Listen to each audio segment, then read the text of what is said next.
himself free. He's going to have to take a long one. Clyde, step back, three for the tie. Oh! He's done it again! They get it to him. More in space. A burst of speed.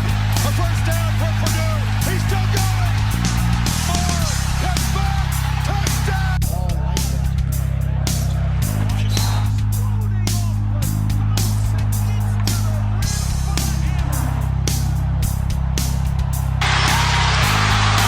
Each one more.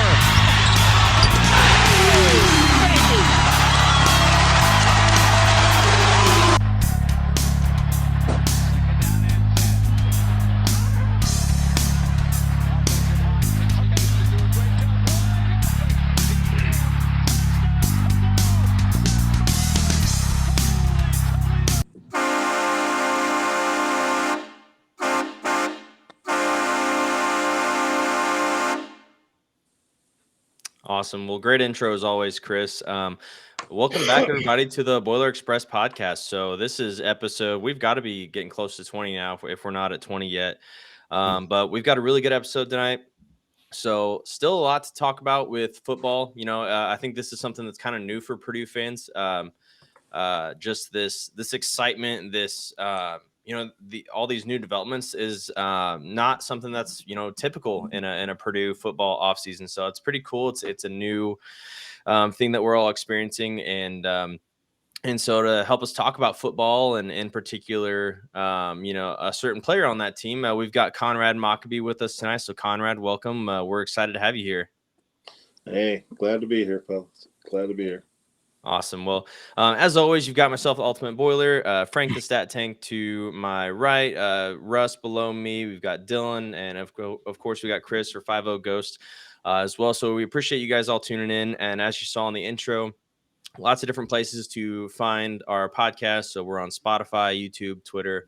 Any way that you find us, we're excited to have you here and hope that you enjoy listening. So thank you guys for tuning in.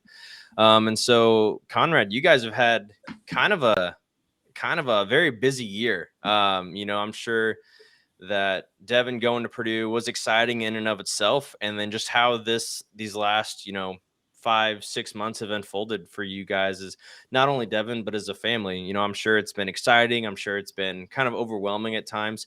But honestly, it's really cool. And I think I had heard, I don't know where, but I had heard that have you guys always been Purdue fans or kind of connected to the Purdue community?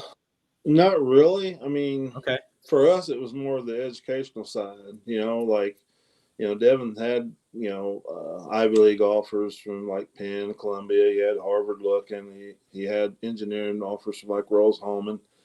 And so we had been around and went to Purdue when we started traveling after his sophomore year, hitting big schools to compete against other kids, right? Mm-hmm. He really liked the atmosphere there as far as just the facility, and he knew what their engineering program was, that whole, man, if I hang that diploma on the wall, it's going to help me in life, right? And so you always had to go with your school major first, right? Because if you can land to where your conference and that school that you wanted, and for him to work out being exactly where he wanted to be, that was basically how it perfectly worked out for him. To get somewhere that offered a high turnover, a higher retention rate with the right degree, and getting to play football at the highest level that he wanted to compete at. Yeah, that's awesome. And we've all loved watching Devin develop and grow into the player. And honestly, the person that we've been able to find out that he kind of is through social media, just, watching the video of, I'm sure you guys watched it all the time or had it on replay for a while, when Coach Walters, first thing he did, we walked in there and immediately awarded him that scholarship. Devin cheering, raising his arms up, just super pumped about it. And he just seems like he loves being a Boilermaker. Which is really cool. I think that that's something that we all love about it. And so, originally he was, I believe, committed to Navy. Is that correct? To go play football there? Yes. Yes. And so he decided to step away from that and walk on to Purdue. So was there any kind of, and I'm sure you've got all the faith in the world in Devin and his decisions. I'm sure you guys counseled him through that, but just was there any kind of hesitancy at all about, walking away from a full ride at Navy to walk on at Purdue and hope that there was a scholarship that would happen, or kind of what was that like? Not really, because like when he finally committed to Navy, COVID was pretty much in full effect, right? Yeah. So at that time, you had to use that thought process: is there going to be school? Are there going to be sports? Yeah. And so you knew Navy was going to be kicking out soldiers and officers, regardless of the situation and everything else. And so that commitment, as an adult, the grown up, you can't really tell a kid you're going to go do 9 years, right? At that time he was just 17 years old probably, but you can't go tell him that's 9 years of your life. Mm-hmm. So I'm sure always on the back burner was, man, I've got this one. I want to go do this, but just like I said, when he went and visited those other big schools during camps, Purdue was really the only place that could take him away. And lo and behold, 2 weeks before he's supposed to report to Annapolis, that's when Coach Barkley reached out to him. And as soon as they sent me the text, he copied me in on text. I thought, okay, here we go, And so, like, back to your question about that transition, and I'll stand by this, the only question I asked him if he had confidence in his abilities, right? And once he said yes, and I said, well, worst case scenario, you may have to eat 2 years before you're allowed to prove yourself, And it was when we were walking up to Coach Brom's penthouse, he gave me a look. I already knew where he was going. So I thought, okay, here we go. I mean, this is going to be what you're going to take that hard road, But neither myself or his mom, we couldn't live it for him. So that's that grown up decision he had to make. Yeah, that's really cool. I, myself as a new father, I have an almost 2-year-old. So just thinking about it, I guess from that kind of perspective is just really cool, and it's neat to hear how much trust and just you knew that Devin was going to make the right decision, no matter what. But it's just cool to hear that counsel that you gave him, just asking him that question and just having that full confidence that he was going to make the best decision. And we're all super glad that he made that decision. We've all loved his time at Purdue. Seems like a great kid, and we're excited to get to know more about him. And of course, you as well. And so I think Frank also has some questions that he's come up with for you too. Yeah, absolutely. There's been a lot of news around the program, in the last couple of weeks. And I think one of the biggest stories is his scholarship that was, given to him by Coach Walters, and was wanting to see, how much interaction have you had with our new football coach, and kind of what were your impressions of him so far? I think I'm just like you guys. I've had pretty much zero interaction with him. All I can do is kind of pick Devin's brain on what he thinks of the man in the room, right? Because like what I do is I'll watch Golden Black or whoever else is advertising, any of the interviews, right? And try and read into that character of like, okay. And I think I've said this before, his confidence in himself is what sold me, because just like coming over here, the cradle of quarterbacks, all of a sudden you're going to have a percentage of people going, he's a defensive coach. Yeah, but he's a pretty confident defensive coach. You know what I mean? And so that means somebody doesn't like losing. Somebody wants to win and compete, regardless of their job title. So I think that's going to pull over into what they see Purdue become, which is good. I think, Devin being new, his only second year into it, I think people have to stop being institutionalized of what they think a concept is, because everybody loves a winner, right? No matter how you get there, everybody's going to love a winner. But if they're just wanting to see high flying balls and this and that, then they're going to wonder, well, we can't get a good back because we're always passing, or they're going to go, our defenses wore out because of this, So I think, Coach Walters probably the perfect guy at the right time, actually. Yeah. Because it's an empty field. If guys leave, they're leaving and whatnot.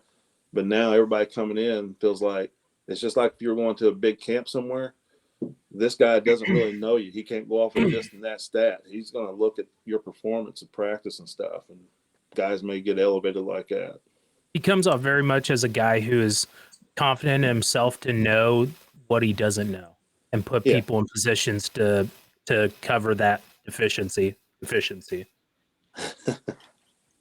Yeah, Yeah, I totally. his confidence definitely prevails, and it's not a. It doesn't seem to be a facade either. He truly believes he runs the best defensive scheme in the country, and I like that personally. I like that Oh, that level of confidence, and yeah, yeah. I and mean, I know he said he wants to run the ball a lot, as well, which has got to be exciting for both Devin and oh, you, and I, I think the man doesn't like losing, and like I said, you show me a good loser, and that's a content 500 person. So if he's got that chip on his shoulder about being the best, he's not going to just want to show that in an Illinois outfit, right? He's going to want to show that he's the best. His concept is no matter who's in front of him or what players he has, he's going to make it work for him, and I respect that part. And he's often said something that I wholeheartedly respect, and that is the numbers speak for themselves. I'm a numbers Mhm. oriented person, and you can't argue the defensive numbers he's Yeah. put up. And It- speaking of numbers, Devin knocking on the door of a couple another record actually on this season.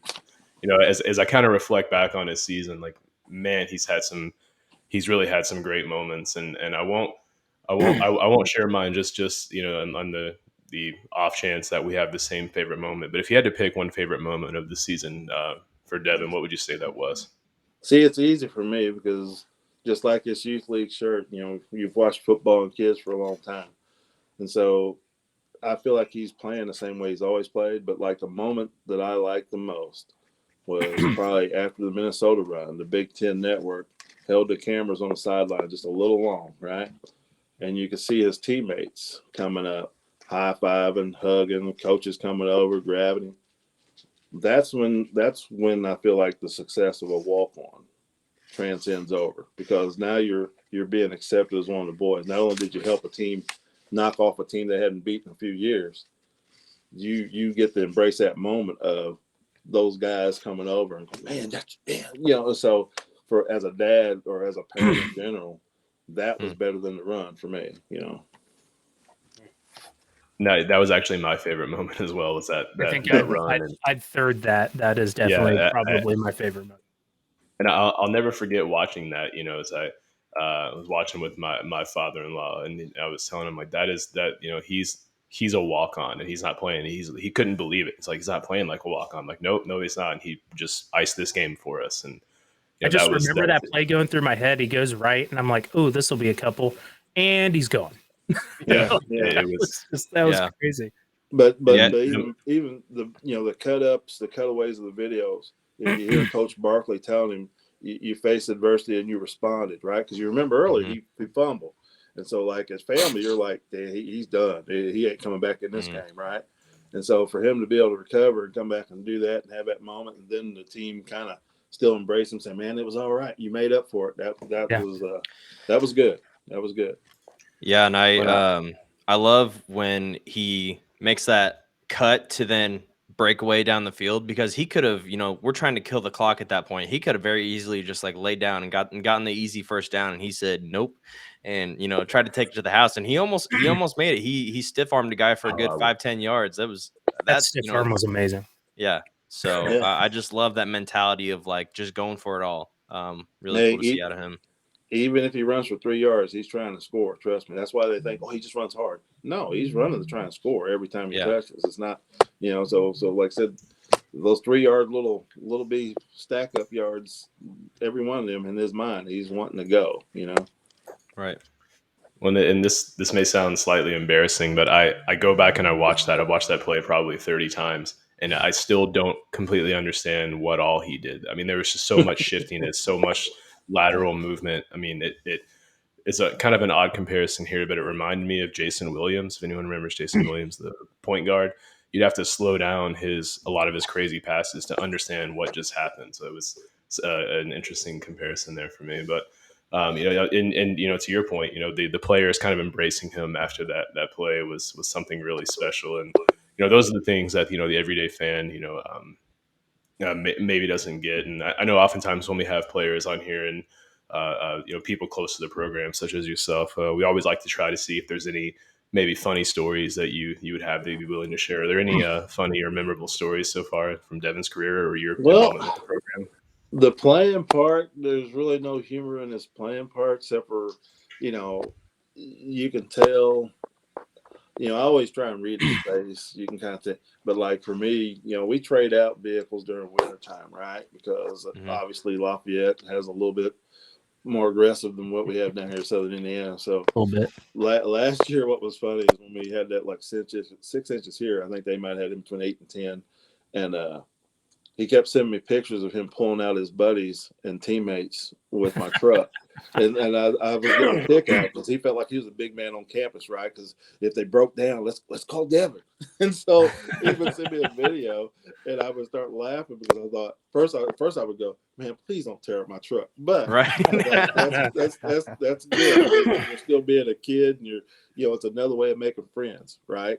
If they're calling you, hey, you better go because that means they're depending on you. So that's fun for me. And fun. I'm sure it's fun for him. That's awesome. Dylan, I think you're up with the questions. Alrighty, Conrad, how are you, sir? Fun. Big fan of your family. I know Uncle Craig. I don't know if he wants me to call him Uncle Craig, but I will.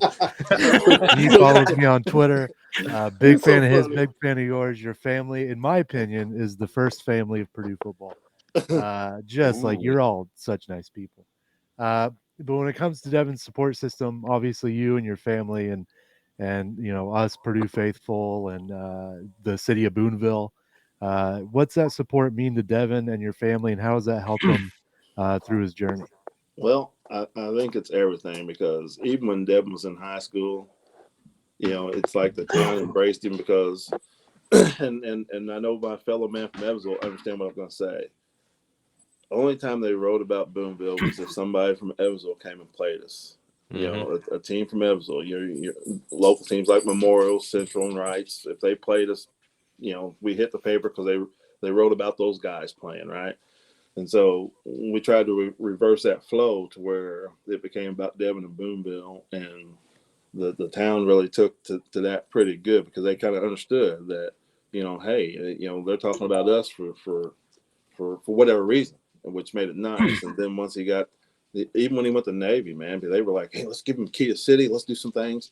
And then when he switched, it was still, he's going to be on TV. Our kid's going to play on TV. I hope he makes it, and so that's awesome. When he came back, when Boonville did play an undefeated team, Rights, right? And Boonville won. Devin was here. He was at the game. And you can't imagine the fanfare of just kids bringing up whatever they could grab to have him sign, and I thought this is the life. This is what you're supposed to be about, is your town getting to enjoy your moment. Awesome. And I have a pretty big Facebook, and I keep wondering when they'll shut down my photos because I keep putting photos on. But I have a road to recruitment on there. And so a lot of people feel like they've grown up with Devin from the time he's played youth league in Boonville till now you get to see him on TV. But they feel like they've actually lived that journey through, photographs and videos. And so it's super awesome. When Big Ten Network came before the championship game, and half the stuff they put in the video were things that me and my family have taken, like a couple videos of his runs at the high school level, the mock train board at Baker's Tax Place. I took that picture with my cell phone, and it was fun to see Boonville put in such a light because, as you know, people go, I didn't even know where Boonville was. And people will go, it's about 18 miles east of Evansville. Yeah. Yeah. And it's kind of a, the southern part of Indiana is a pretty predominantly IU centric place. So it's cool to see Boonville just get behind him and not care about, not anymore. But if you saw somewhere out there, you can track down a picture of our tailgate at that IU game. And it's going to be black, white, and red and everything because everybody was saying, we're here cheering and we're getting in trouble by other IU fans because we got red IU stuff on. But every time Devin touched the ball, we're yelling, and these guys can't figure it out, right? And they were like being proud, going, "He's from my school or my town," So it was. That's awesome. That is great. I mean, I think he'll always remember that game, because you want to be a part of things that lead you to certain histories, right? So they had to win. They controlled their own destiny that game, right? So they had to win to get to that Big Ten championship. Yeah. And for him to play a role, for him to come out of that mass of guys holding the bucket and running over to, I thought, Hollywood couldn't make stuff up. You see what I mean? I mean, we left town and a local guy that works at a car dealership, we met there at 4, caravanned up with 7 cars, picked up a couple more to Kroger and Bloomington, pulled in with 9 cars. Next thing you know, we got like 35 people. And it's just, I can't stress enough what Boonville has done to be the 12th man for Devin. That's awesome. Awesome. Yeah. So you talk about photography and the photos you've taken. I've noticed your great shots on Twitter. So enough about Devin. What got you into photography, and how did you first get into that world? Well, I've always taken pictures. I just try to keep up in my game because, when your kids start getting active, you want to capture all that stuff because, back in the day, what did you have to do? You had to take a roll of film and take and drop it off and pick it up, things like that. And you might have a photo album. You just hope that doesn't stick together. Well, now, I'm probably on my 4th or 5th DSLR camera, and I try to, I know you have to spend the money on the lenses, whatnot, but, it's one thing to take pictures, and it's another thing to turn them into something. So if you've seen like my game day posts and things like that, I try to bring those pictures to where somebody has something unique, a one of one. And so, it's perfect for my kids because I can put them in a different light. There's kids from Boonville and other athletes that, they'll use my pictures as, sports profiles because, I'm a firm believer that, the same way that Devin got there, other kids can get there from Southern Indiana, but they have to play the system right. And so, I use my media pass to take pictures of, baseball, basketball, football at high school in Boonville. And I hope, them athletes that want to go somewhere, they'll grab them and kind of dice them up. And, but that's how, and I don't need pats on the back. It's, the pat on the back is if you get there. There was a kid that was just going to Kentucky and Wesleyan to play football. And he said, Mr. Mockobee, I want to do my commitment page. I'll pay you for whatever, so I whipped him up something, sent it to him, and he goes, what I owe you? No, man, you've done all the work, right? You've done all the work. Wow. You go enjoy it. Any kid that gets to go play college football, no matter what level, they've earned that, right? You know. That's awesome. But I love taking, I believe photos are nobody thinks about it till somebody passes away, right? And you're like, man, I wish I would have had those moments. My kids won't have to worry about that because they'll have information overload when it comes to photos. They'll always know Dad was behind the lens, right? I lost my dad in February, man, and I was lucky enough to take plenty of photos. Yeah, and he did too. He's a lot. I see a lot of parallels with your relationship with Devin and my relationship with my dad. I just wasn't an incredible athlete by any means. But besides that, I see a lot. And my dad was a huge photographer, and I'm lucky to have, so many photos of him and I at Purdue games. And, he's the reason I'm such a big Purdue guy. And so I can appreciate you and Devin and your relationship, man, because I love that stuff. I will go to war for your family. I just want you to know. Hey, if you've seen any of my photos from the IU game, that was tough because that was like from the 56th row. And so getting them to actually kind of that was some work, Yeah. And I enjoy it. I'd rather. I mean, I don't like being bothered when I'm watching a game because I'm into that moment. You're trying to anticipate things like that, and it's I get to enjoy the game over and over again. Going through pictures. Because you guys were talking about Devin and his cuts. And luckily, the guys on the sideline, there's a few photographers I'm starting to know now on the sidelines. But watch his eyes. Don't worry about his hips and his feet. Watch Devin's eyes. Because a lot of those pictures, those stills, you can see what goes on with him, Yeah. So you're saying he needs to wear a sunshade next year because you get away that seat. Yeah. He's got to start wearing I believe if a linebacker wanted to be, they used to say, watch his waist, he can't split in two, right? I think if his eyes, but his eyes are moving quick. But he's definitely reading everything. Pretty processes pretty quick. That's really cool.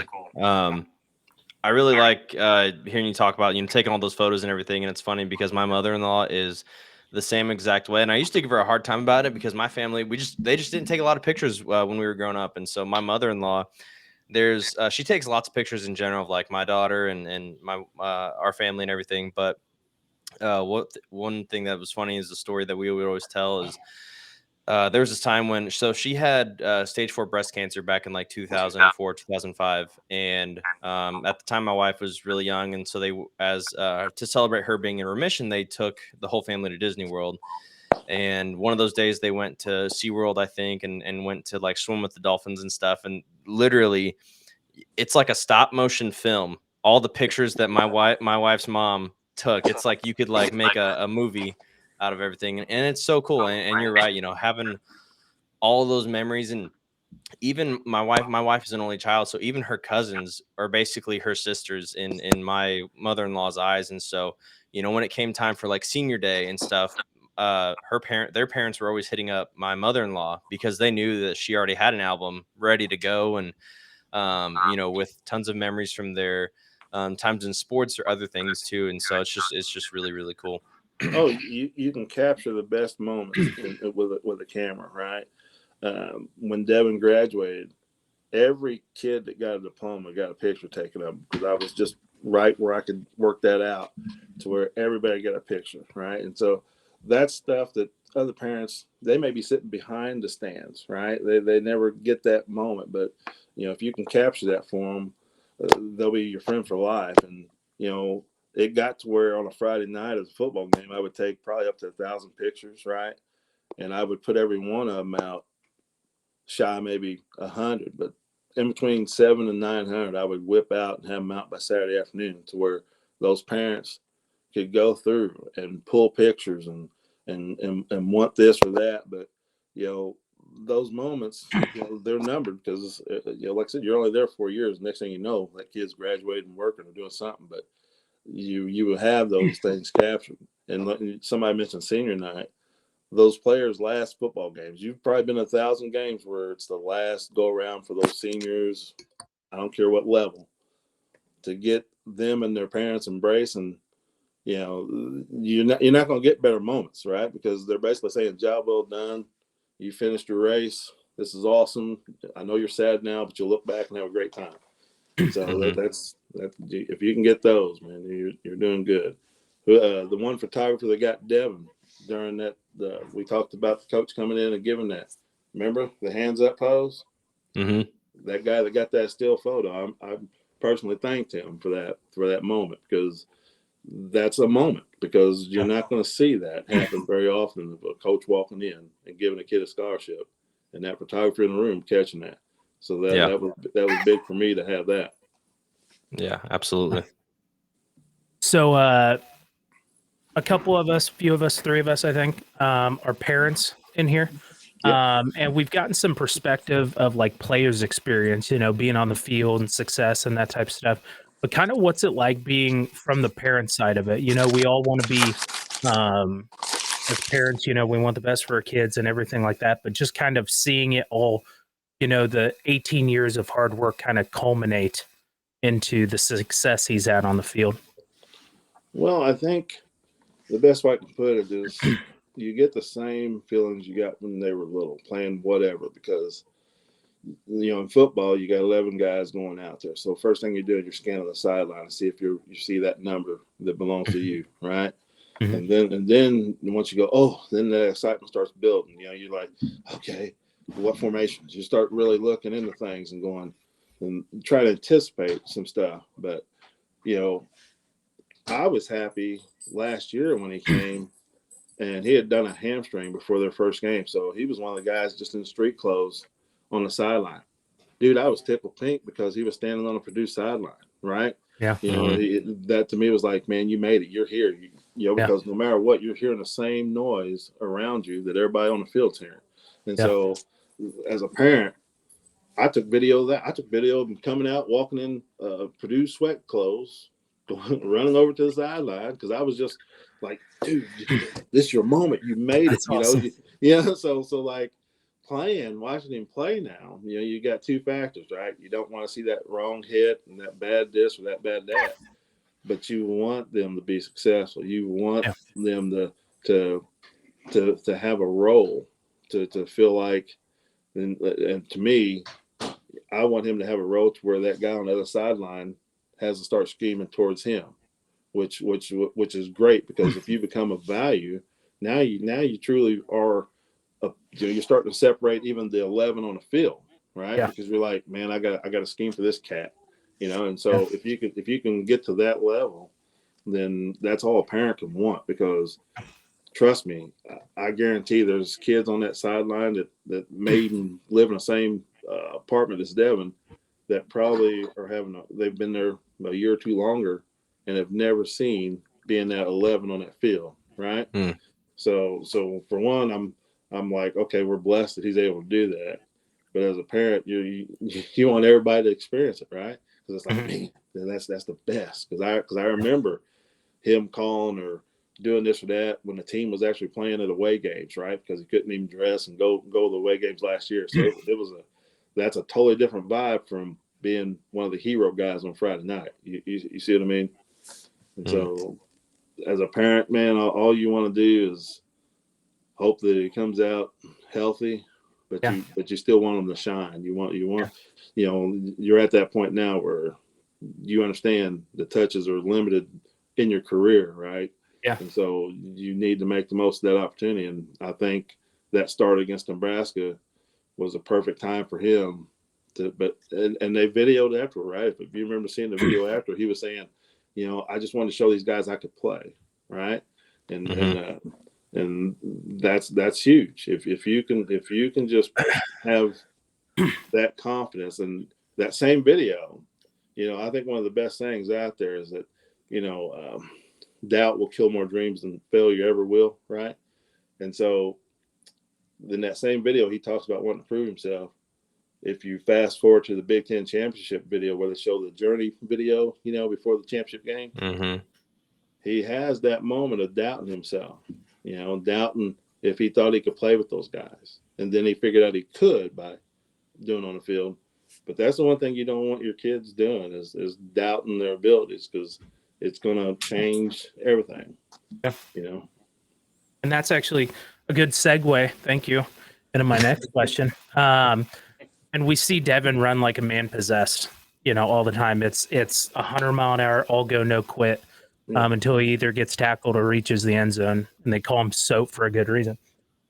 So is there any and I say this totally respectfully, so don't take this negatively. The small amount of D1 offers that he had, does he have a little bit of a chip on his shoulder, like a lack of respect when he runs? Because it not that he necessarily has to prove anything, but kind of like what you said, you know? He always has to prove something. You know what I mean? He has to have that chip on his shoulder, because like you hit it on the head. Every school out here has a chance to offer a lot of kids in America, right? So you want to walk out of there. I mean, and I know I said this yesterday. When he played Indiana State, we went there for a junior day. He put the jersey on. He went through the photo session, and they offered another back that was there while we were there. And so he got to play Indiana State. I know he was biting at that bit wanting to play him, because, you know, I had correspondence through COVID and stuff with the running backs coach and other things. And, you know, the feedback was always, well, just keep lifting, or, well, we like our guys a little bigger. And then he goes out and not only he leads our team in rushing, scores a touchdown, double stiff arms guys that were trying to tackle him. And you can't imagine the internal pride I had knowing that was a team that in state had a chance to get him, right? And so every team he faces, if they didn't call, they didn't send a card, they didn't. You're supposed to treat them to where when you walk off, somebody's asking somebody else about their job and going, why didn't we get this kid, right? Why didn't we follow this guy? You know, because I know just like Coach Walters. was Coach Walters saying, whenever he offered, he's like that guy's a walk on. He's like, what's going on over there? He has tons of respect for Devin, and so sorry, I didn't mean to cut you off there. I thought that But was I'm so glad cool. I'm glad you said that, because the best way I describe that is Devin had the best job interview against his defense, right? Yeah. Because his defense was ranked fourth against the run at that time, probably in the nation. They were holding guys to a certain average, so Devin outrushed that average. And you all know coaches just don't start coaching when the season starts. They're working on their concept all year, and so that meant, man, I've got it going, like this. This is great. I've got everybody locked in. I'm holding teams down points, and I'm holding guys in the averages. And then, like I said, Devin comes along, and the perfect person for Purdue to hire, right? Because what else can he do? If you were going for a job, you'd want that guy that excelled against everything you thought, right? Yeah. So it was a good moment, Awesome. for both guys. It's a win-win for both of them. Yeah, absolutely.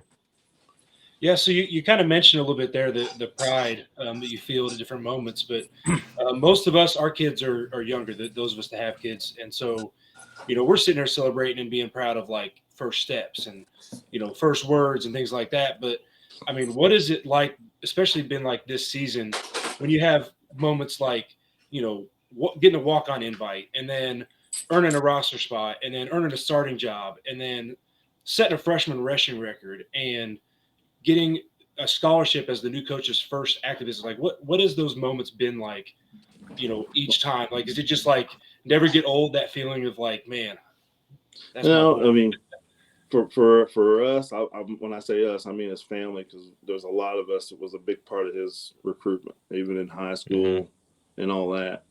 And so, Devin's had a lot of accolades. He's had a lot of accolades coming up through the system. And so to show you, and this is, I'm going to say this, try to be as respectful as I can. It shows you how faulty the system is, right? Because here you got a kid, he got a 2-star rivals rating, 3-star 247 ranking. After his first senior game, he only played 2 quarters, right? But it never increased, never went anywhere. Here's a kid that led the nation in 3 categories after his first 4 games in high school. Never drew interest. Those aren't on Devin. Devin was doing everything he could do to get that notice. And so it may surprise people of his walk here. He's always been that guy. There's only a certain percentage of people that can say, I led the nation in rushing yards, touchdowns, and points scored all at the same time. He's one of those guys. And so and remember, he walked away from a scholarship to do it because he believed himself, because he was that guy. He was that guy that became a state champion when our school hadn't had one since 1933. It's not the labels of walk-ons and scholarship guys. There's, I tell Devin, there's 11 guys on the field. There's a lot of both of those other guys standing on the sideline holding helmets. You see what I mean? So he can't play any different just because because that's just a monetary value of a business decision that you can't control. So him doing what he's doing, in a way, it's expected, right? Because if you've done all these other things in your past, we expect you to get better as you just keep getting older, right? That's what everybody here at Purdue right now is going, man, he done that as a freshman 2 or 3 years now when his body matures. Well, yeah, he's supposed to. Just like if you come in high school as a freshman and you get to play varsity, they're all going to say the same thing. Man, when he's a senior, he's going to be pretty dominant, right? So it works the same way. It's just the same process. You just got to hope to stay healthy is the biggest. Right. Yeah. But I believe he will play the same way he's always played, because that's just how he's designed to do those things. But He doesn't know anything different. no, I mean, he's just like, I think if, like I said, he's not a good loser, right? Because he will be mad at himself for messing up. Dude, when he fumbled that Nebraska game, guys like me and guys in my family, we were like, oh, I sure hope he gets back in. Because we knew what that meant. We knew that it changed a different thought process in his mind on, I got to make this up, because he's a people pleaser. Just like when the Northwestern thing, he got knocked out of the Northwestern game, Tom Dienhart came to our tailgate party at the IU game right beforehand. And I told Dom, I said, I don't know if Coach Brom and Barkley have understood Devin yet, but this is a game that Devin's going to have a good one in. And he was like, why you say that? I said, because he's going to make up in his mind for going out after 5 plays against Northwestern. Because in his mind, he's going to be like, oh, that's not how I want my thing to go. And if you guys, were you guys at the IU game? I watched it on TV. Okay. But Do you remember him getting upended and getting helped off the field? Oh yeah. You know, so I was like, oh no. But he went in the tent, got on the bike, went back in because of that mindset of you're not going to do it to me again. You know what I mean? So it was really, it's good that he's confident because I know he's got a high pain tolerance, but you want your kids to make the best decisions too. But I would have been down for 2 weeks after a hit like that. yeah, 2 weeks, 2 years. What are you talking about? Yeah. I asked him. He said he just hyperextended his knee, and he did it. I guess the FAU game. Yeah, that's what he said. I said okay, and so he was like fine, But when he went in, and I think he picked up 8 yards on 2 carries, and I thought, okay, actions will show me, if he's good. Just hyperextended a knee. I pulled a shoulder picking up a towel the other day. Come on. I feel like Devin's going to be that guy that the coaches are going to have to drag him off the field and be like, you cannot play. Like you are too injured or you're too, whatever. Cause he's going to have that mentality of like, I can do it. I can do it. I can do it. Well, I tell him you got to be honest. Cause there's a difference between hurt and injured. Everybody's playing is hurt, Yeah. But, I think Devin and Purdue, what they'll learn is, and I think it's just the way he's been raised. You chase goals. Right. You chase measurements, you chase goals. If it's track, it's distances and times, right? If it's football, the game's built on 10 yards. You chase that, the best average you can get. You chase things. And so at this school now, what's he got? He's got 3 records probably or 2. The freshman rushing record and the season rushing record, right? And then if he can get 1,000 yards, he'll join another exclusive club with 6 other backs and be the 7th guy to do it in the history right there. And so you start looking at those top 10 names on that list. And Devin is that kind of guy that's going to want to climb that ladder. He's going to want to get those guys, which is how you teach kids to that's the only reason why they have records, right? You want somebody to try and beat those things. They're not just there to be staying there forever. You want guys to try to have achievements, and even if you get close, you still become a good player, And so he's just designed to want to, always want to do his best, which is great. He was so mad about missing that 1 yard at IU, right? 99 yards because they'd had a poster come out earlier. He's got 4 100-yard games. Well, he wants 100 yards every time he goes out, because, the stigma with the way Devin looks, right? Because everybody's like, oh, is he a DB or a wide out or something, a receiver? And you tell them they're running back. Oh, yeah, okay. And when they played ISU that first game, you got that touchdown. Everybody was kind of happy, but the naysayers were still, well, that's ISU. What's he going to do in the Big Ten? Because, Big Ten, and every 100-yard game is coming against Big Ten opponents, and that's to basically keep quieting those critics down, saying, hey, if you can play football, you can play regardless of school name, conference, whatever. I'm just a firm believer that, you're not playing against teams. You're playing against designers of the game, just like if you're playing a video game, right? You're wanting to, everybody calls them cheat codes. No, like Pac-Man, people would figure out the motions of the ghost because that's how it's designed, right? And so football, everything's based off of 10 yards.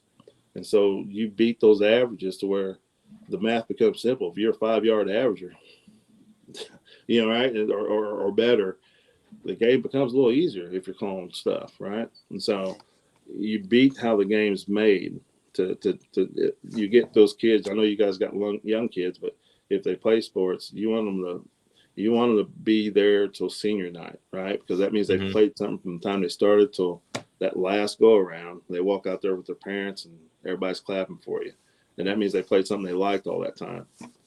Yeah, I've been lucky so far. It's cool you talk about him wanting to knock those records out and be that guy and everything. And people, schools overlooking him, people overlooking him, not being sure about him and who he is and what he's capable of. I don't know if you caught it last week or not. I got to have a sit down one-on-one with Markel, who was the previous single season freshman rushing record holder. And he said he talked to DJ and Coach Barclay over the summer. He attended a practice or a scrimmage or something, and he said he saw Devin break off for like a 60-yard run, and he said he just knew. He said he wasn't surprised when he broke the record. So it's just, I just thought that was a cool story. So I just want to share that with you. And I saw that interview, and the most honest thing was when you asked him about how he feel about it, he said he went through all the motions. And that's what a person's supposed to do, right? Because it meant something to him, right? It meant something to hold that. And so that's the moment I got out of that whole interview you had. I just watched it before I got on here again. Oh, cool. is that that moment of him saying it meant something to him. That's what you want, because it's supposed to. I mean, if somebody achieves something, they should want that to last as long as time exists, Right. But like I said, there's got to be guys that want to chase you. Yeah. We talked about it. We did a fun little draft a few weeks back about kind of building our own football roster out of like Purdue era from the last 20 years to the last Rose Bowl, championship era, and we talked about how, you'd think that 1,000 yards is kind of a bigger club. But no, it's only been done 8 times by 6 guys. So if he joins that, like that's a heck of a thing to put on your record book. Yeah, for sure. Especially if you look at how many guys have carried that rock. Yeah, you really go down 128 years of Purdue football or something like that. Yeah, exactly. And so going back to the Northwestern game with only being done after 5 carries. Oh, he was pretty turned inside out, because he was. In his mind, he was still chasing everything, and he's still chasing. He's got the mountain keeps getting taller with everybody leaving and transferring and opting out, and coaches being gone. But you know what? It's still football. It's still the game you're going to play.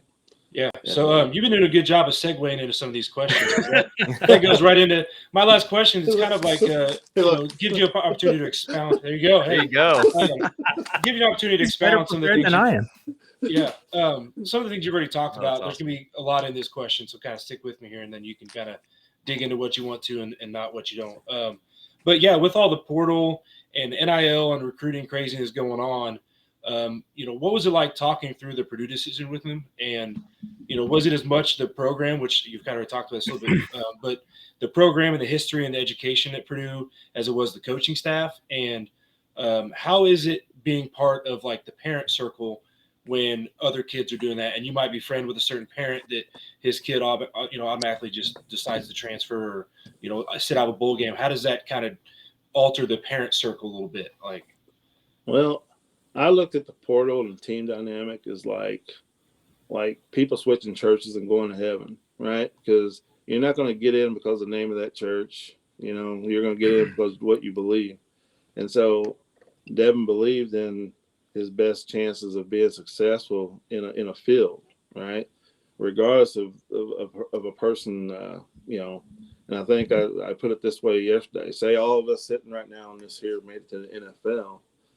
We don't get the luxury of picking that coach. We don't get the luxury of picking that system.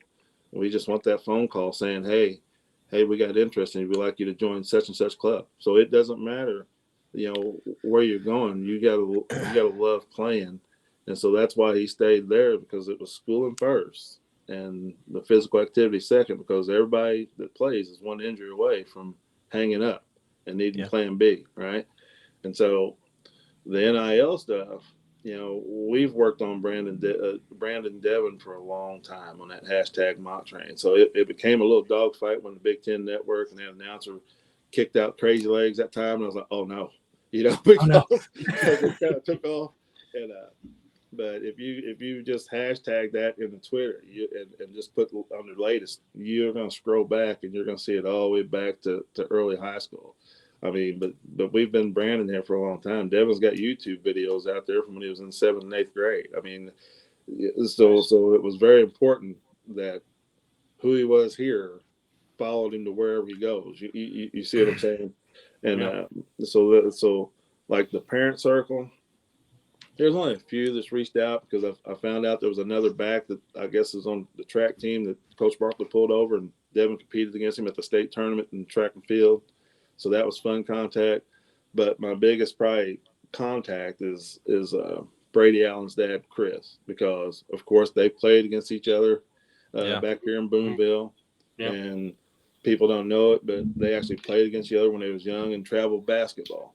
And so I've known Chris for a bit, and Brady Allen, and I think Brady, ISU he got in. He's only, I think career wise right now 3 passes, right? And I know that adjustment of being the guy. I mean, he was the man at Gibson Southern.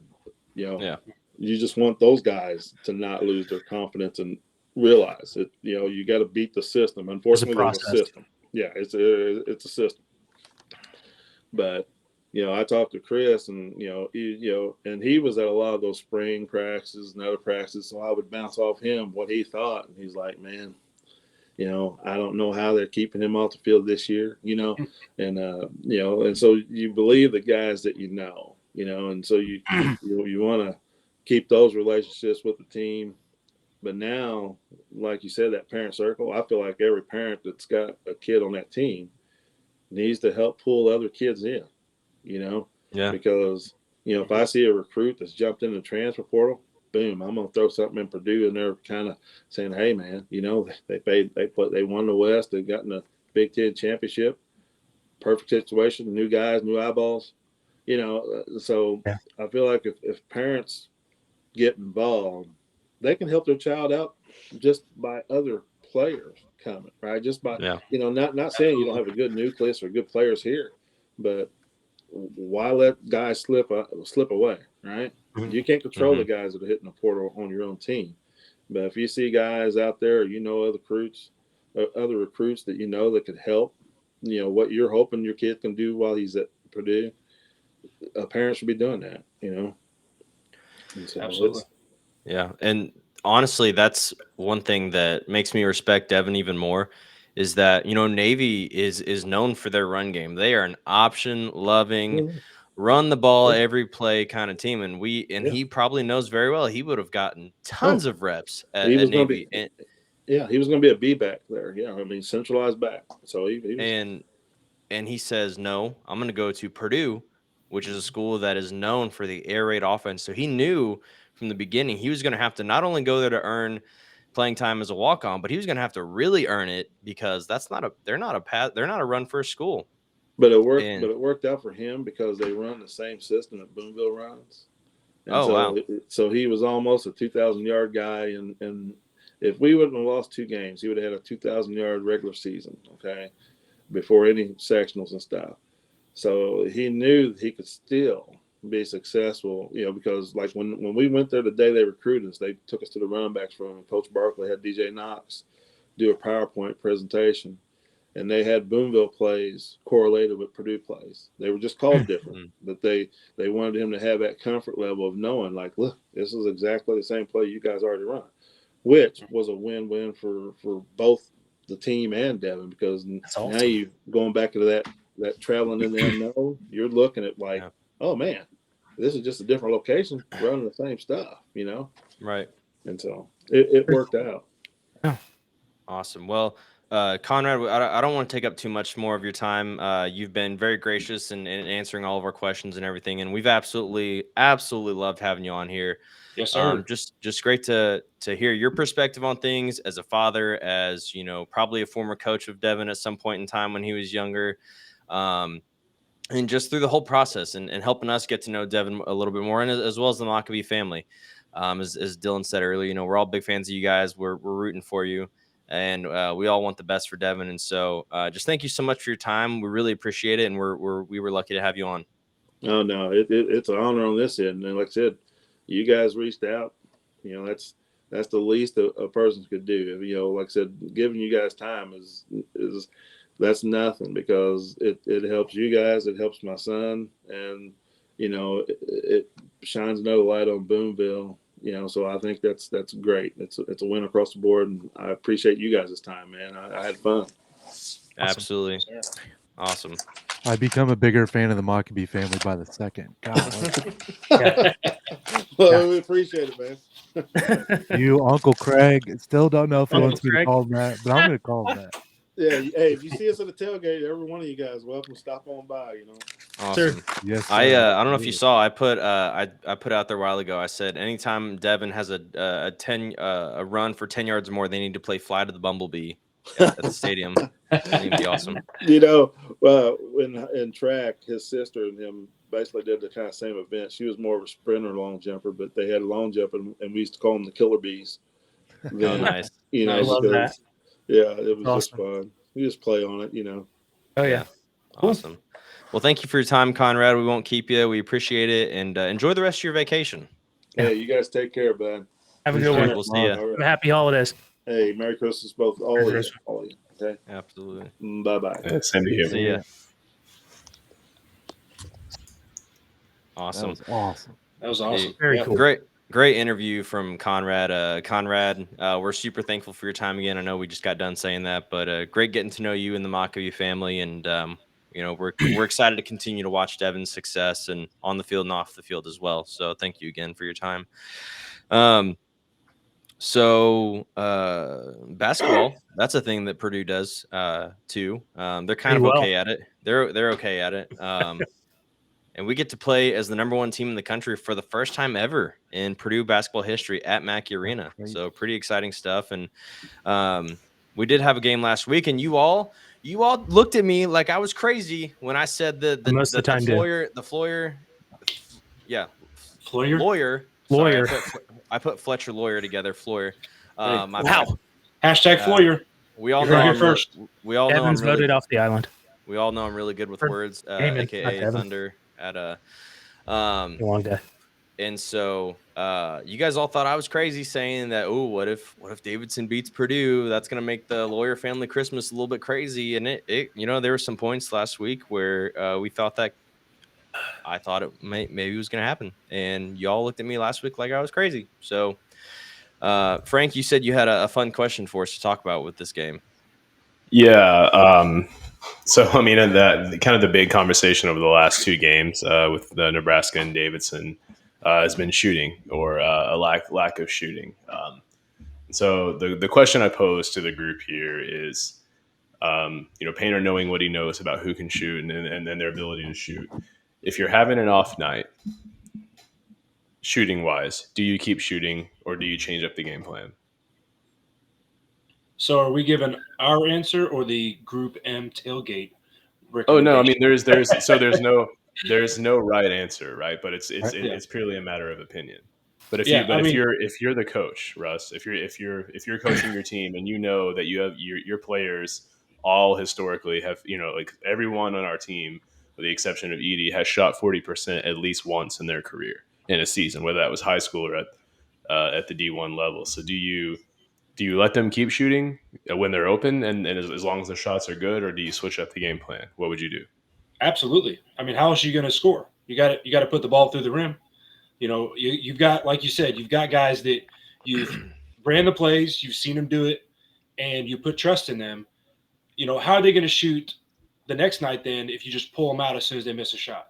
You think that's going to put confidence in them? How's that going to have effect on confidence over the course of the season, not just that game? So 100%, you look at what kind of shot selection was it, and maybe you can talk about that. But if it's a good shot selection and it's not going in, why would you change anything? Well, and so Purdue shot 24 threes against Davidson. Only 5 were contested, and so 19 of our shots were open. And I'm going to agree with you there, Russ, in that, if a guy who is capable of shooting has a wide open three, I'm going to encourage him to take that shot every time, whether it goes in. And there was a lot of, a lot of people talk. So I was at the game. There were a lot of people talking and, shouting loudly in the section I was in, and, things like stop shooting or what are we doing? And just like, no, you keep shooting. You always keep shooting, in my opinion, at least. But so I will say, sorry, if you were going to finish that, my bad. Oh, no, that's all. So I've a couple things. At the end of the Nebraska game, I will say, yes, they were shooting open threes. However, I feel like towards the end of there, especially in overtime, it felt like Edie when he was getting the basketball, you perverts, in the post. It's our When fault. he was getting the basketball in the post, it was like he was immediately looking to kick it out. It almost there at the end a couple of times. It looked like he wasn't even thinking about trying to take it up in the post. And there were a few times that I don't have any timestamps or anything, but definitely a few times where I thought that he could have, tried to back the guy down, tried to take it up. But it felt like he was getting it and then immediately looking for the three instead of taking it up. So I guess I wish that they would, like in those instances, I wish that we would still stick with like the bread and butter of like Edie, still being the guy. And I know that it's like his call. I know Painter said it's his call whether or not he passes it or takes it up. I just felt like there was times where he could have taken it up. And then I guess I'll pose this question: how long, if this shooting continues, how many games do you go until you change the game plan? So like if you go 5-6 games of shooting 18% from three, are you still going to shoot from three because you know that statistically these guys are probably going to start making shots? Yeah, I think that's the question. And I know Russ, you said, that Painter said this entire season that we're a better shooting team than we've shown, but maybe we're not. I mean, maybe this is who we are, and and that we're just an okay shooting team. We're gonna have off nights, but I think what happens on the court, and what happens in the game, is ultimately the most important thing with respect to shooting. But yeah, I mean, I think that teams are going to double Edie, and they're going to dare us to beat them they're going to make someone else beat us, and I think it was on one of the Painter shows where he said that Edie has very simple rules. If he's doubled, he's supposed to look to pass. If he's one-on-one, he should look to score. But I felt like especially early in the second half, they did a good job of sending first, kind of on a sprint to the baseline to have that third option where he would just kind of pass it over his shoulder and let first have an easy layup or a dunk, and that really kind of changed how Davidson had to defend. I mean, I think we had 1-3 in the second half. Ethan Morton had the three, but that was a great adjustment by Painter, I thought. But go ahead. Oh, sorry. Kind of to the point where, kind of to not nitpick, but just my thoughts. I think you keep letting them shooters shoot, and once they start seeing the ball go in, they're going to get more confidence. It's going to go in. To the point of, is this just who we are? We are an okay shooting team. Painter has a very specific type of recruit he gets, and he knows that they can shoot, and he's watched hundreds of hours of combined tape between all of his shooters that I'm confident when he says we're a better shooting team than we are, that he knows that we're a better shooting team than we are. And I would say that, if you look at like Fletch or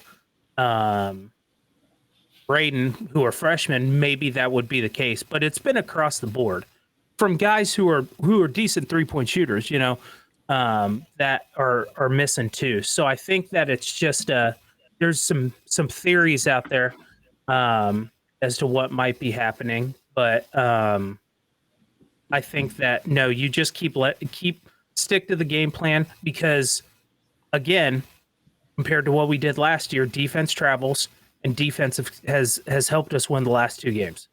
And I think that gives us enough of a buffer that we can use that to right the ship until the shooting gets better. And I think to Painter's point that he made on his radio show last week, when someone called in and basically said, stop shooting so many threes, especially when they're not going in. And, his response was great. And he said, studies aren't done with I'm paraphrasing here, but studies aren't done with large amounts of data or small amounts of data. They're done with large amounts of data. So you're trying to take a very small amount of data, that being the shooting from a particular game, and trying to make decisions based on that. And that's just not the best way to go about it. But and I will say, like, and like we've all said, they've been good shots. The threes that they've taken, they've been good open threes. They've been, following the playbook. And Purdue also is just overall playing pretty well in every other aspect of the game. I think in Davidson, they had either 9 or 10 turnovers, and then this game against Nebraska, 9 turnovers, which Painter's goal is only 4.5 or 8 total in a game, so pretty close to that goal. And defensively, we've improved so much from last year. That I mean, honestly, even if half of those threes went in, it'd be a totally different story. We'd be talking about how Purdue is like this great 3-point shooting team, and they've dominated it. And I know that's hearsay, but that's what I really think it comes down to, is just unfortunately, and also there's I've heard things floating around about it's finals week, and that's always an odd time for Purdue. Things are always just kind of off. And we've got a young team at the nucleus of it all, and so there's going to be those times. But even looking at the Nebraska game, our freshmen handled that game with so much poise. Fletcher Lawyer really turned it on, really helped us pull that win out, and then Braden Smith, I'm so impressed with his ability to take the ball up the court, which I know it sounds silly. It's like his ability to walk forward and dribble a basketball. In He's been pressed a lot too. Yeah, but his just a poise, the crowd really doesn't get to him. You see sometimes it could look like he's trying to rush something or make something happen. Maybe that's not there, but overall, I mean, his poise, his demeanor is just, he's so laser focused. So yeah, I think things are only going to improve from here. But to answer the original question, I get scared easily, so I think I would have tried to change the game plan. Maybe in the second half or something, but I'm not Coach Painter, and I'm not a basketball coach. And so that's probably why I'm not a basketball coach. So yeah. Dylan, what's your thoughts?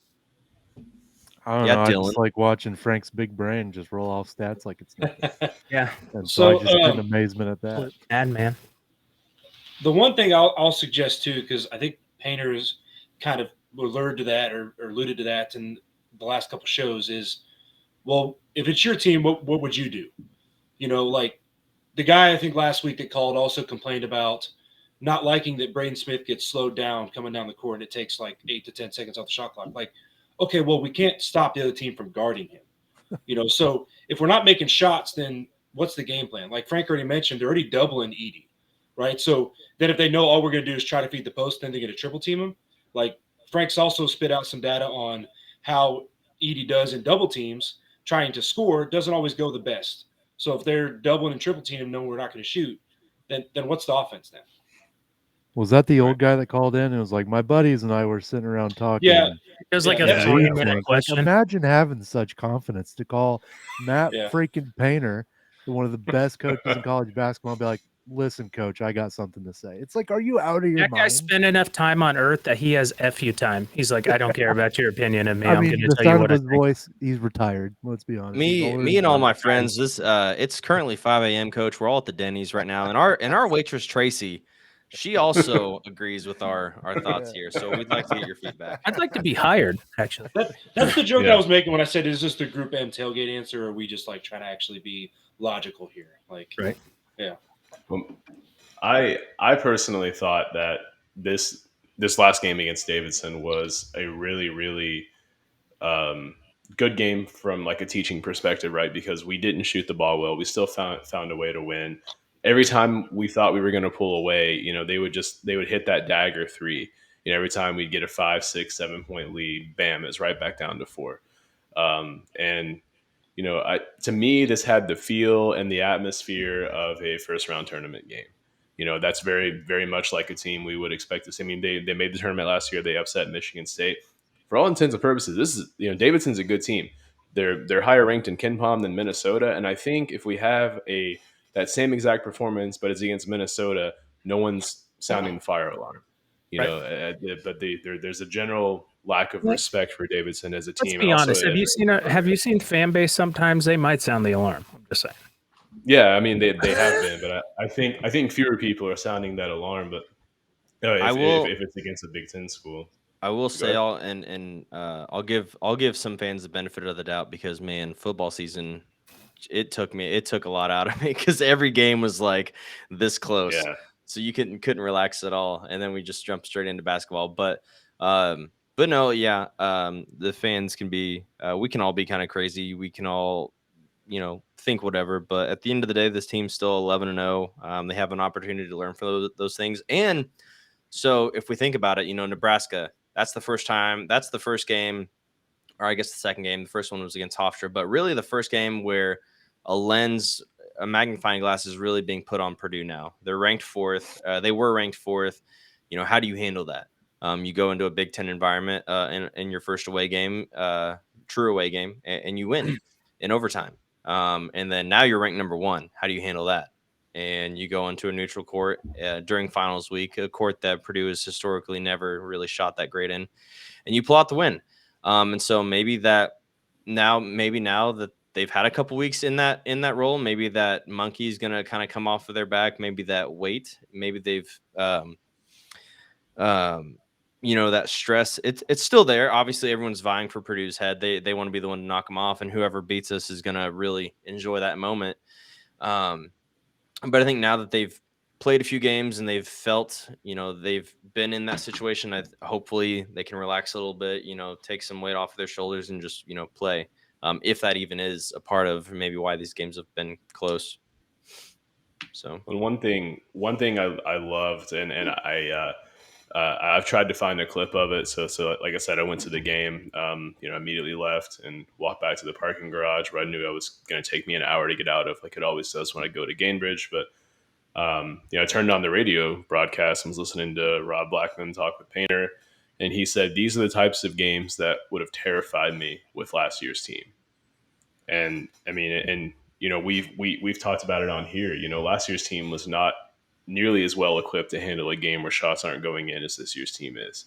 And so I think that while we love to see threes go in, the ability to have an off night, you don't want your off night to happen come March, and if it does, you want to know that you're prepared for it and have been there before and can still win games, which we have, 2 games in a row now. So I see that as a good thing personally. I mean, obviously we all want to see shots go in and not, put ourselves into a deficit or, have close games with teams we should beat by more. But, to hear him say that, this is a game that last year's team may have lost because of their defensive effort and their execution is, to me speaks volumes about this team and what they're capable of.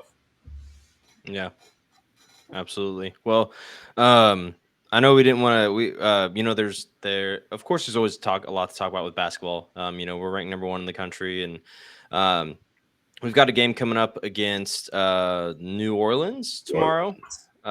So on paper, that looks to be a surefire win, but you can't ever take any opponent lightly. You want to take every opponent as serious as possible. There's been a lot of teams that have fallen to some, Utah State lost their first game of the season to, I can't remember who it was, Weber State, I believe. And they were pretty high up there in Ken Palm. So no game is ever a given, but hopefully the Boilers can go out there, have a lot of fun, and rest some guys and, get a good break in. So, but to kind of end things on a fun note, as you guys know, we partake in a draft here and there, and Russ has come up with a fun draft for us to do to kind of end out the year. And then I'd like to, after we do this draft, I'd like to just end a note on, what is your guys' favorite moment as a Purdue fan from the beginning of 2020, through all of 2022? What's been your favorite moment? So think about that while we're doing this draft, and Russ, take it away. Yeah. So while I'm kind of stalling here because I have to do, I have to add, I have a saved wheel that I used for the last draft, and I got to add Dylan on there. So Wow. While I'm doing that, I do want to just say one little thing. And I started talking about it before we came on, but then Conrad joined us, and so I didn't get to quite finish the thought a little bit. But Purdue fans enjoy this right now. Like, enjoy it. Like, I know we're all nervous. We're talking about the shooting. We're talking about barely winning some of these games. But we've also become the first Big Ten team to be number 1 in consecutive years since the 70s, right? We're only the second team all time to beat, this is still the same season, just in case y'all didn't know, that we beat 2 top 10 teams by 18 or more points in the same weekend, right? So, like, we also became the fastest team ever to go unranked to number 1. So, like enjoy those things. Like I know everybody's like, well, yeah, but this team might not be built for a tournament, or we're struggling with this or struggling with that. But like Purdue fans deserve to enjoy some things. And we're not going to talk about who the first team to go back-to-back seasons at number 1 was. We're not going to talk about that. That was before we were live, so I mean, it's probably not relevant now, anyways. So, yeah, so let's go ahead and spin this here. Since I wasn't on the wheel, I should get first pick. I don't know if that's how that works. The wheel decides. Okay, how is this spinning here? I think you just tap the wheel. I don't know if it's the same one I use or not. Do we have the Jeopardy? It's this one. It's this one.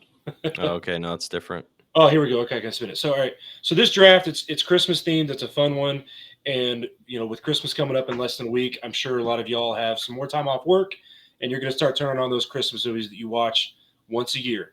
So we're going to draft our double feature. Since there's 5 of us, we'll only do 2 movies, and we're going to draft our double feature. If you're going to sit down and watch 2 movies back to back with the family and enjoy some time with them this holiday season, what 2 movies are you picking? So we'll go ahead and spin this here. Are we doing one movie at a time?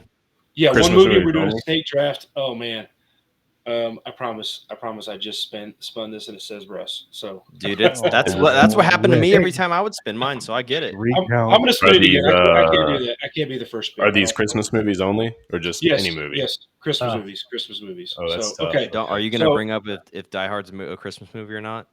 I mean, I'm for it, but that's just it is. I wouldn't talk about that until it's your pick, though, just in case someone takes it. But Dylan, Right. you're actually going to be the first pick. So Dylan, it's on look you. at that. It's Elf by a mile.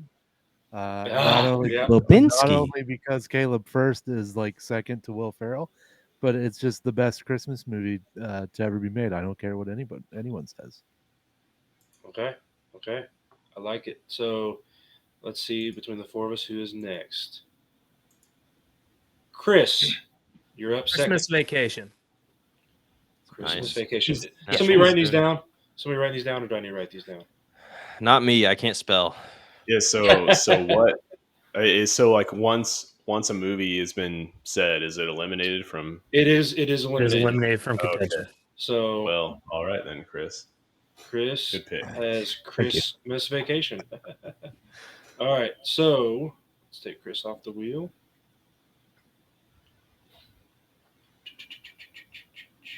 Damon. All right. Damon. I don't know why I always say that. I'm gonna have to go with How the Grinch Stole Christmas with Jim Carrey, the early Classic. 2000s one. Jim Carrey's. Okay. Love that one. Oh, and Frank, I feel like you get the last place curse so often. That's here. all right. That's all right. But yeah, so you're gonna be rounding out the end there. So so Elf was definitely my top one. Well done, Dylan, at the top of the draft there. Heard So I'm not a huge fan of Elf. I'm gonna go with another favorite that I feel like I watched a lot with the family now, especially my wife loves this one, so she'll like this pick. And I'm gonna go with the classic Home Alone. There you That's go. gonna be my first pick. The Macaulay original Culkin. Home Alone. Good pick. Yeah. Yeah, that's a great pick. So I'm glad that my 2 picks both still remain, which will make this easy. Nice. Number 1, tried and true classic. It is literally a tradition for me every year. One that my wife semi-willingly partakes in as well. But Bad Santa every year. It's one that I always watch. Yeah. Okay. It's a Christmas movie, right? Yeah. Yeah. It's enough. got Santa Okay. in it. I mean, Yeah. Can we and then- also name honorable mentions whenever our second pick comes around? Oh yeah. Okay. Well, And I would then, wait until after the Yeah, last that's pick. true. That's Yeah. true. That's true. So that's not one I necessarily want to like watch with any children or anything like that. Not even a little. I actually saw that movie in theaters with my dad when I was 14. I had to pretend like I didn't know what a lot of things meant. I was is like, that? I don't get that joke, But yeah, second one would be the better Home Alone, and that being Lost in New York, the sequel.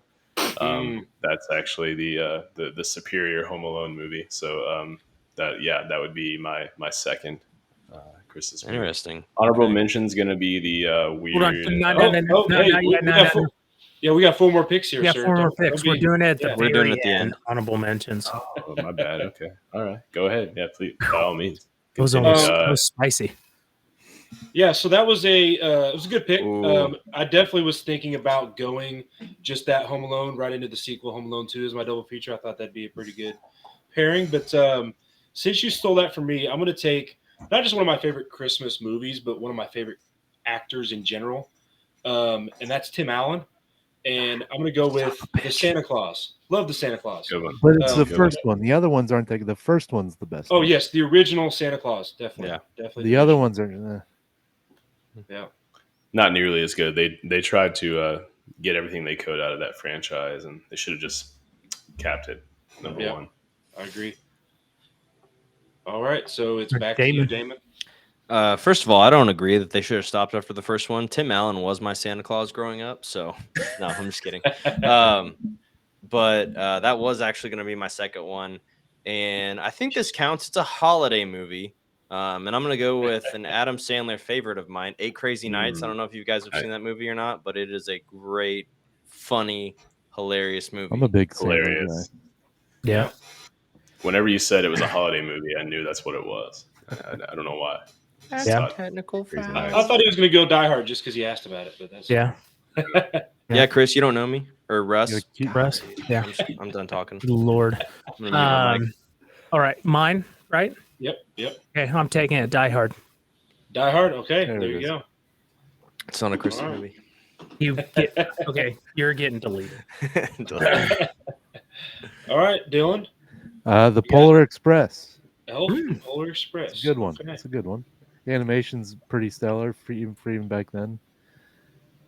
I remember seeing we went to my elementary school. We were a small school, and no, I was in 6th grade when that came out. I think it came out in like 06 maybe. And I remember we You walked were in from 6th grade in 06? Oh God, I feel old now. we walked to You are the old. movie theater. We were in a Just super small graduating town, in so we 06. walked to the movie theater. We walked to the movie theater and watched that. It was like a class field trip for Christmas break. It was awesome. All 6 of you. Yeah, literally. So I'm very competitive, as you all might have learned from when we first started doing these drafts. It's And a so Christmas draft. I didn't pick my actual favorite Christmas movie just because I know it's very dividing, and it's also getting a lot of hate, or it gets a lot of hate. Lethal Weapon. It's a Wonderful Life. Like, to me, I don't know why, but I just love that movie. It's It's really- like my favorite Christmas movie. I grew up watching it, but so many people talk about it being old and outdated and boring. And so Nobody mentioned A But- Christmas Story. That's crazy. Wildly. Christmas Yeah. Story, yeah. I was surprised at that too. Yeah. The one I was stuck on with Die Hard was the old claymation Rudolph the Red-Nosed Reindeer. Yeah, those Yeah. ones are Those are going to good, be my those honorable claymation. mention. Yeah. Yeah, that's my honorable mention. I mean, It's the Wonderful Life was probably filmed when Russ was in like high school, so he's probably. I think He was Another probably one of random, the little. another random one I loved as a kid, and I actually just watched with my daughter, and she loved it as well, is Jack Frost. I know Yeah, it's the not like one a where really popular one or whatever, but yeah. the one where the kid plays hockey and his dad. Yeah, that's a good one. Yep. Yeah. And then my honorable mention was, and I'm showing my age here, but it was a Disney Channel original movie. It was the one I can't remember what it's called, but it's the girl. These elves like drop a weather machine in LA, and these girls find it and they make it winter. They make it snow like 8 inches. They make like a blizzard happen in LA, and it's this whole thing. And Santa has to go back and find the weather machine. I can't remember what it's called, but it was really good. So, Good. Yep. Dylan, what was your honorable I don't know. Let me look at my list. Hold on. I'd probably like any of the old. I like like you said, the old. I don't know if it's claymation or stop motion. Yeah, I or- don't know what Yeah. it is. Yeah. But then you think about the hours and hours and hours and hours of work that went into Oh, yeah. making those things.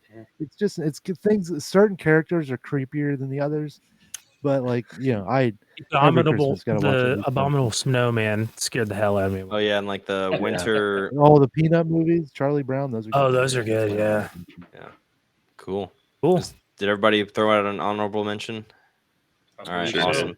Yep. All right, so to wrap us up, Frank, what was your most memorable or favorite moment as a Purdue fan through the year of 2022?